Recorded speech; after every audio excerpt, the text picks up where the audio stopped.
নমস্কার, রেগুলারের মতন আজকে আবার চলে এলাম একটি নতুন ভিডিও ব্লগ নিয়ে বন্ধুদের সামনে। বন্ধুরা নিশ্চয়ই ভালো আছো, সবাই ভালো থাকো সেটাই বলি।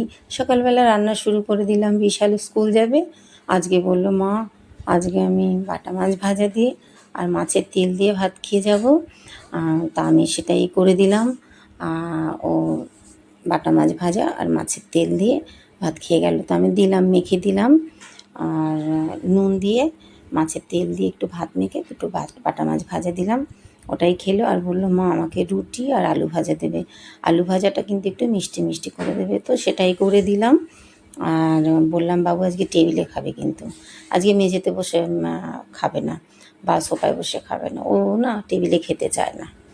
তারপরে আমিও নিয়ে পড়লাম, রুটি আলু ভাজা নিয়ে বসে পড়লাম। তা একটু লিকার চা সঙ্গে ছিল, খেলাম। তারপরে আমার দাদা এলো, দাদাকে আবার বেগুন ভাজা দিয়ে আর রুটি দিলাম। আর দাদা খায় দুধ চা, তো দুধ চা বসিয়ে দিলাম। দাদার সঙ্গে আমি আবার একটু দুধ চা খেয়ে নিলাম। আর দাদা বেশ ভালোই খেলো দুধ চা দিয়ে রুটি বেগুন ভাজা দিয়ে, সঙ্গে পাপড়ি ছিল। তা খাওয়া হলো, খাওয়া দাওয়ার পরে বেশ ভালোই। তবে বন্ধুরা দেখো আমি দুধ চাটা করেছি, খুব সুন্দর কালার হয়েছে।